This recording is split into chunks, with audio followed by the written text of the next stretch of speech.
Drama शुरू होता है और हम साल 2223 में होते हैं, जहाँ इस ड्रामा की फीमेल लीड यान्मो हमें बताती है कि उसे एक रेयर ब्लड डिजीज है, जिसके इलाज के लिए उसे एक स्पेशल इंसान के ब्लड से बनी सीरम की जरूरत होगी।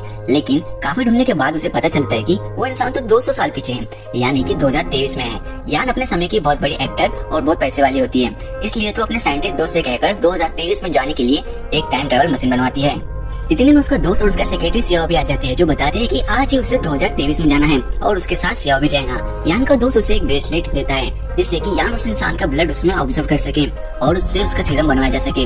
और साथ ही उसे एक छोटी सी शीशी भी देता है और कहता है कि जरूरत पड़ने पे ये तुम्हें गायब होने में तुम्हारी मदद करेंगी। इसी के साथ दोनों टाइम ट्रेवल मशीन में घुस जाते हैं और वो 2023 की तरफ चल पड़ती है। यान को वो मशीन बताती है कि जिस इंसान की तरफ वो जा रही है उसका नाम गुयान है। वो एक बहुत ही जीनियस साइंटिस्ट है, लेकिन उसका बिहेवियर थोड़ा रूड है। इतने में वो मशीन गु के घर के सामने रुकती है, जहाँ यान धीरे से गु के घर में घुस जाती है और वो हॉल की सभी चीजों को देखने लगती है। एक चीज उसके हाथ से लगकर गिर जाती है, जिसकी वजह से सारी गु की नींद टूट जाती है और वो बाहर आकर अपने घर में यान को देखता है और उससे पूछता है कि तुम कौन हो और यहाँ क्या कर रही हो। यान अचानक से उस पर हमला कर देती है और अपने ब्रेसलेट को उसके चेस्ट पर चिपका देती है ताकि उसमें उसका ब्लड ऑब्जर्व कर सके। लेकिन उसका उल्टा ही हो जाता है, टाइम ट्रेवल रिवर्स होने लगता है और उसी रात की सुबह हो जाती है। यान ये सब देखकर गई थी कि ये क्या हुआ और मैं पीछे कैसे आ गई। और तब तक वहाँ सियाओ भी आ जाता है, जो बताता है कि आपने अचानक से ब्रेसलेट का यूज किया और वो भी उसके कपड़ों के ऊपर। इसी की वजह से टाइम पीछे हो गया। आपको ब्रेसलेट का यूज बहुत ही ध्यान से करना होगा। सबसे पहले आपको अपना हुलिया चेंज करना होगा। इस दिनों के हिसाब से आपको कपड़े और मेकअप करने होंगे। यान सियाओ के साथ जाकर खूब सारी शॉपिंग करती है और अपने मेकअप को भी ठीक कर लेती है।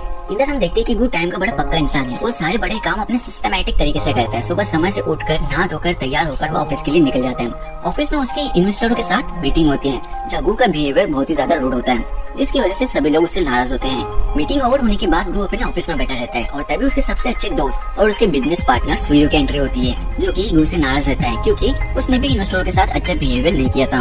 गु उसे प्यार से कहता है कि जब तक तुम मेरे साथ हो मुझे इन सब चीजों की चिंता करने की कोई जरूरत नहीं है। और इसे सुनते ही सुयो का भी मूड थोड़ा ठंडा हो जाता है। अब हमें नेक्स्ट सीन में दिखाया जाता है कि यान और सियाओ गु के रूम के बाहर आते हैं। यान सियाओ से चाबी के बारे में पूछती है तो सियाओ बताता है कि आपको शायद पता नहीं, लेकिन आपका ब्रेसलेट ही काफी ताल्लुक की चाबी है। ये सुनते ही यान अपने ब्रेसलेट से गु का दरवाजा खोलकर रूम में चली जाती है। अंदर जाने के बाद वो देखते हैं कि गु आराम से सो रहा होता है, तो यान उसके ब्लैंकेट को हटाती है और उसके कपड़ों को काटने लगती है ताकि वो ब्रेसलेट से ब्लड को कलेक्ट कर सके। इतने में गु की नींद खुल जाती है और वो दोनों एक दूसरे की तरफ देखकर चिल्लाने लगते हैं। गु से पूछता है कि तुम कौन हो और ये क्या कर रही थी, जिस पर यान कहते कि मैं आपकी बहुत बड़ी फैन हूँ और मैं बस आपसे मिलना चाहती थी। गु कहते कि अगर तुम मेरी इतनी बड़ी फैन हो तो बताओ लास्ट वीक जो मैंने मीटिंग की थी मैंने उसमें कौन से कलर के कपड़े पहने थे। यान कहते कि कलर जो भी हो, लेकिन आप तो हमेशा की तरह सुंदर ही लगे थे। जिस पर गु कहता है कि यही तो तुम्हारा झूठ पकड़ा गया, मैंने लास्ट वीक कोई मीटिंग की ही नहीं थी। इसके बाद यान कहती है कि लगता है कि मैं नींद में गलती से तुम्हारे रूम में आ गई, अच्छा मैं चलती हूँ। और तभी पीछे से गु से रोकता है और वो दोनों एक दूसरे से लड़ने लगते हैं। लड़ते लड़ते गु रूम से बाहर जाकर गिरता है और उसके ऊपर यान गिरती है और यान से गलती से गु के चेस्ट पर किस हो जाती है और वो दोनों एक दूसरे को देखकर इम्बैलेंस फील करते हैं और अपने अपने रूम में चले जाते हैं। अगले दिन जब गु ऑफिस में जाता है तो वहाँ का सारा स्टाफ आपस में बात कर रहा होता है कि कल रात गु के साथ एक लड़की थी और शायद वो उसकी गर्लफ्रेंड है। और तभी सू गु के ऑफिस में आता है और कहते हैं कि क्या ये खबर सही है कि तुम्हारी कोई गर्लफ्रेंड है, जिस पर गु कहते हैं कि नहीं ऐसी कोई बात नहीं है। दूसरी तरफ सियाओ यान को बताता है कि गु के ऑफिस में एक सेक्रेटरी की जॉब की रिक्वायरमेंट आई है, जिससे कि तुम हमेशा गु के पास ही रह सकती हो।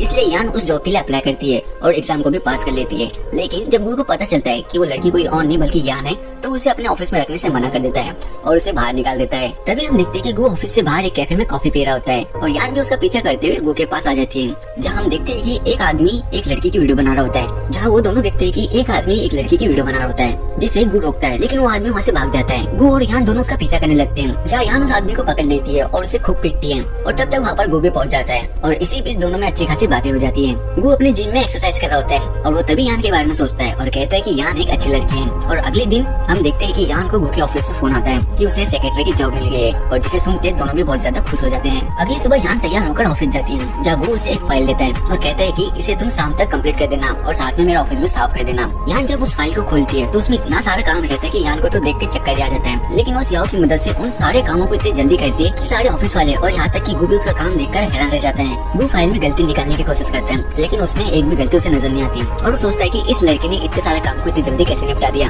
आगे हम देखते हैं कि गु अपने ऑफिस में ही सो रहा है और यान उसे कॉफी देने आती है और गु का सोता देख मौके का फायदा उठाना चाहती है और उसकी शर्ट का बटन खुलने लगती है, लेकिन तभी गु की नींद वहाँ खुल जाती है और वह उल्टा यान का हाथ सोफे पे दबा देता है। इतनी देर में वह सो जाता है और कहता है कि ये तुम दोनों क्या कर रहे हो, और जिस पर यान कहती है कि मैं तो सिर्फ इन्हें कॉफी देने आई थी और गु कॉफी पीने लगता है और कहते हैं कि हाँ ये ये तो सिर्फ मुझे कॉफी देने आई थी और कॉफी बहुत अच्छी है। यान वहाँ से चली जाती है और तब सू कहते कि क्या ये वही लड़की है जो उस दिन तुम्हारे साथ होटल में थी और क्या ये सच में तुम्हारी गर्लफ्रेंड है? जिस पर गु कहते कि नहीं, ऐसी कोई बात नहीं है। तब सू के फोन पर फ्राई चिकन नाम से कॉल आता है जो कि इस ड्रामा का नया कैरेक्टर हान है, जो हमेशा लोगों को अपना फ्राई चिकन खिलाता रहता है। हान गु के ऑफिस से यान को निकलता देख लेता है और उसे कहता है कि तुम तो वही होटल वाली लड़की हो ना, जिस पर यान उसे रूडली जवाब देकर वहाँ से चली जाती है। हान गु और सू एक ही साथ बैठे होते हैं, जहाँ गु से चिढ़ाते हैं और कहते हैं कि तुम मेरी बहन के बॉयफ्रेंड हो, लेकिन फिर भी तुम्हें ये नहीं पता कि मेरी बहन को इस समय कौन सी जगह पसंद है। जिस पर गुस्सा होकर हान वहाँ से चला जाता है और कहता है कि तुम मुझे परेशान करना चाहते हो ना, अब मैं तुम्हें मजा चखाता हूँ। और वहाँ से जाकर यान से मिलता है और कहता है कि अगर तुम चाहते हो कि गु तुमसे इम्प्रेस हो तो तुम्हें उसे शराब पिलानी चाहिए, क्योंकि शराब पीने के बाद गु अपने होश में नहीं रहता। सारे ऑफिस वाले पार्टी करने जाते हैं और कहते हैं कि गु फिर से आज पार्टी में नहीं आएगा, क्योंकि वो कभी पार्टी में नहीं आता। जिस पर यान कहती है कि मैं वादा करती हूँ कि मैं उसे 15 मिनट में यहाँ बुला लूंगी।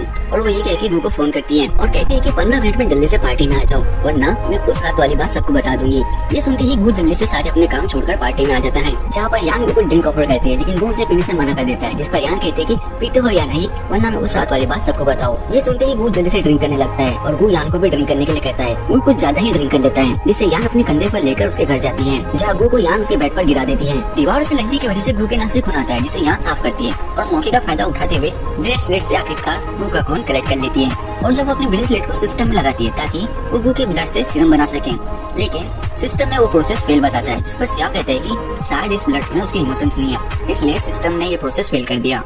इस बात से दुखी यान कहती है कि उस पत्थर दिल इंसान के अंदर इमोशंस कहाँ से लाए। जिस पर सिया कहता है कि कोई ना कोई तो ऐसा होगा जिसके लिए उसके इमोशंस होंगे। यान गु की मेमोरीज देखती है, जिसमें गु ने एक लड़की की जान बचाई थी। यान सोचती है कि हमें उस लड़की से गु को मिलवाना चाहिए, जिससे कि उसके इमोशंस बाहर आएंगे। दूसरी तरफ हम देखते हैं कि सू यान के बारे में पता करवाता है, जिससे कि एक आदमी आकर उसे बताता है कि यान ने हमें जो भी इन्फॉर्मेशन दी है वो सारी गलत है और यहाँ पर उसे कोई भी नहीं जानता। सू सीधा गु के ऑफिस में जाता है, जहाँ यान भी मौजूद रहती है। सू यान को रोककर पूछता है कि तुमने अपने बारे में जो भी इन्फॉर्मेशन दी है वो सारी झूठी है, अब तुम हमें सच बताऊंगी कि तुम ऐसा क्यों कर रही हो। इस बात से घबराकर कि अब तो मेरा राज खुल गया, यान जल्दी से वो सीसी पे लेती है और गायब हो जाती है और उसके साथ वे दोनों भी गायब होकर टाइम में रिवर्स हो जाते हैं और उसी दिन के सुबह पहुंच जाते हैं। और ये देखकर यान कहते हैं कि चलो ठीक है, टाइम रिवर्स हो गया, अब मैं उस सिचुएशन को संभाल लूंगी। ऑफिस में यान छिपकर गु का इंतजार कर रही होती है कि तब तक पीछे से गु उसके पास आता है और कहता है कि ये तुम क्या कर रही हो। यान कहती है कि कुछ नहीं, और वो उसे चकमा देके वहाँ से चली जाती है। इतनी देर में वहाँ पे सू आता है और गु को एक म्यूजिक कॉन्सर्ट का टिकट देता है। कॉन्सर्ट वाली जगह पर यान भी पहुंच जाती है, जहाँ उसे पता चलता है कि मौसम खराब होने की वजह से कॉन्सर्ट कैंसिल हो गया है और वहाँ बारिश होने लगती है। और तभी वहाँ गु भी आता है और अपने छाते के नीचे यान को ले लेता है। और तभी हमें वो सीन दिखाया जाता है जो कि यान ने गु की मेमोरीज में देखा था उस लड़की को बचाते हुए, लेकिन इस समय वहाँ पर यान होती है। यान कहती है कि ये तो मैंने पूरा पास्ट ही चेंज कर दिया। नेक्स्ट सीन में हम देखते हैं कि उधर 2223 में यान का दोस्त लूफी कहता है कि यान बार बार टाइम रिवर्स कर दिया है और उसे ये नहीं पता कि सिर्फ उसके पास 1 साल का टाइम है और उसने इतनी जल्दी 2 महीने वेस्ट कर दिए हैं। मुझे यान के पास टाइम ट्रैवल करके जाना पड़ेगा ताकि मैं उसकी मदद कर सकूं। और वो भी टाइम ट्रैवल करके उसके पास आ जाता है। बारिश में भीगने की वजह से यान की तबीयत बहुत ज्यादा खराब होती है और वो सोई रहती है। और तभी वो अचानक लूफी को देखकर उठ जाती है। तब लूफी सारी बातें यान को बताता है और कहता है कि अगर मैं यहाँ नहीं आता तो तुम इसी ही तरह अपना टाइम बर्बाद करती और तुम यहीं पर ही गायब हो जाती, फिर तुम कभी 2223 में वापस नहीं जा पाती। लूफी कहता है कि मैं उस लड़की को अप्रोच करूंगा जिसे तुमने गु की मेमोरीज में देखा था। लूफी उसके बारे में सर्च करने लगता है, जिसका नाम सॉन्ग है। लूफी को पता चलता है कि सॉन्ग एक कैफे में अक्सर आया करती है, इसलिए वो उससे मिलने के लिए वहाँ चला जाता है और देखता है कि सॉन्ग हर बात पर दिखावा करती है। जान मुझको लेट आती है और सभी लोगों से माफी सॉरी मांगती है और अटेंशन पाने के लिए 2 लोगों के बीच में बैठने के लिए कहती है और वो हर बात पर सबसे सॉरी कहती है। इसलिए लूफी भी ठीक वैसा ही करता है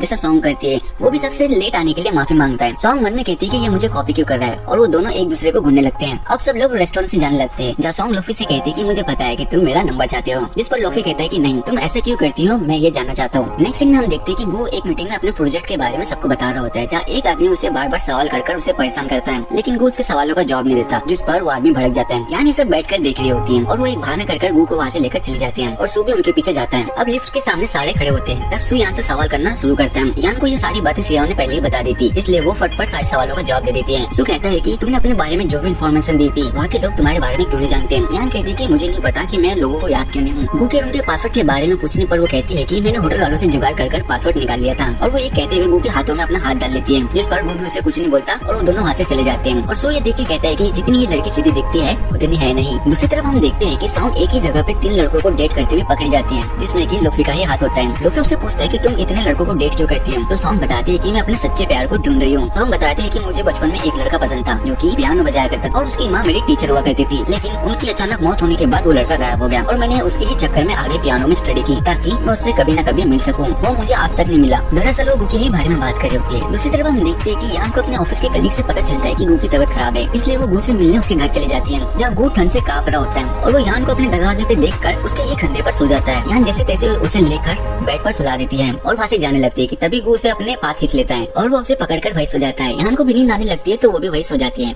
अब हमें दिखाया जाता है कि अगली सुबह गू की बहन गुसी उसके घर में आती है और वो दोनों को एक साथ सोता देख उनकी पिक्चर लेने लगती है कि तभी गू की नींद खुल जाती है और वो गुसी को पिक्चर लेने से मना करता है, जिस पर गुसी उसका कान पकड़कर उसे नीचे बिठा देती है और कहती है कि यान से माफी मांगो और तुम्हें उसका हक देना ही होगा, और वो खुद को गू की बड़ी बहन बताकर वहाँ से चली जाती है। इसी के साथ इस ड्रामा का पार्ट 1 यही खत्म होता है।